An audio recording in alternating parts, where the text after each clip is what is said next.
ദൈവനാമത്തിന് മഹത്വമുണ്ടായിരിക്കട്ടെ. ഇന്ന് നോമ്പിൻ്റെ 42-ാം ദിവസം.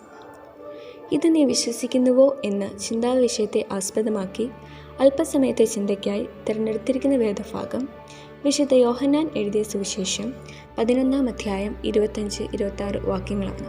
വിശുദ്ധ യോഹന്നാൻ എഴുതിയ സുവിശേഷം 11-ാം അധ്യായം 25-26 വാക്യങ്ങൾ. യേശു അവളോട്, ഞാൻ തന്നെ പുനരുത്ഥാനവും ജീവനുമാകുന്നു. എന്നിൽ വിശ്വസിക്കുന്നവൻ മരിച്ചാലും ജീവിക്കും. ജീവിച്ചിരുന്നു എന്നിൽ വിശ്വസിക്കുന്നവൻ ആരും ഒരു നാൾ മരിക്കുകയില്ല. ഇത് നീ വിശ്വസിക്കുന്നുവോ എന്ന് പറഞ്ഞു. ഈ വാക്യങ്ങളുടെ പശ്ചാത്തലം നമുക്ക് പരിചിതമാണ്. ബെഥാനിയയിലെ ലാസറിൻ്റെ മരണവും ഉയർത്തെഴുന്നേൽപ്പും നമുക്ക് ഏറ്റവും പരിചിതമായ പശ്ചാത്തലമാണ്. യേശു ഏറ്റവും സ്നേഹിച്ചിരുന്ന ഒരു കുടുംബം കൂടിയായിരുന്നു അത്. പെട്ടെന്നുണ്ടായ ലാസറിൻ്റെ മരണം ആ കുടുംബത്തെ ഏറെ വേദനിപ്പിച്ചു. ലാസറിൻ്റെ മരണശേഷം പലരും ആശ്വസിപ്പിക്കാൻ ആ വീട്ടിൽ ചെന്നിരുന്നു. എന്നാൽ യേശു വരുന്നു എന്ന വാർത്ത കേട്ട ഉടനെ മാർത്ത അവനെ എതിരേൽപ്പാനായി ഓടിച്ചെന്നു. കണ്ട മാത്രയിൽ തന്നെ യേശുവിലുള്ള വിശ്വാസം ഉറപ്പിക്കുന്ന ചില വാക്കുകളാണ് അവൾ പറയുന്നത്. കർത്താവേ, നീ ഇവിടെ ഉണ്ടായിരുന്നെങ്കിൽ എൻ്റെ സഹോദരനിത് സംഭവിക്കില്ലായിരുന്നു. നിന്നോട് എന്തപേക്ഷിച്ചാലും കിട്ടുമല്ലോ. യേശുവിന് അസാധ്യമായ ഒന്നുമില്ല എന്ന ചിന്തയായിരിക്കും ഇങ്ങനെ പറയാൻ മാർത്തയെ പ്രേരിപ്പിച്ചത്.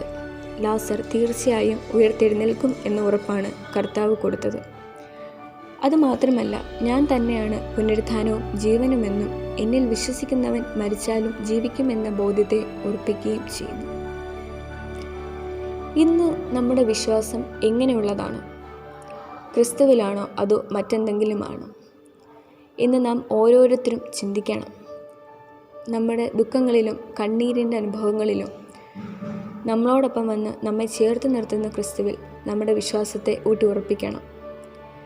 ഞാൻ തന്നെ പുനരുത്ഥാനവും ജീവനും എന്ന വചനത്താൽ ക്രിസ്തു ആ സഹോദരന്മാരുടെ വിശ്വാസത്തെ ഊട്ടിയുറപ്പിച്ചു. കർത്താവെ, ഞങ്ങളുടെ പാപങ്ങളിൽ നിന്നും ദുഷ്ടചിന്തകളിൽ നിന്നും ഞങ്ങളെ ഉയർത്തെഴുന്നേൽപ്പിക്കണമേ എന്ന് നമുക്ക് കർത്താവിനോട് പ്രാർത്ഥിക്കാം. വിശ്വാസത്തിൽ ക്രൂശിനെ ലക്ഷ്യമാക്കി നമ്മുടെ ഓട്ടം സ്ഥിരതയോടെ ഓടുവാൻ ദൈവം നമ്മെ ഓരോരുത്തരെയും സഹായിക്കട്ടെ.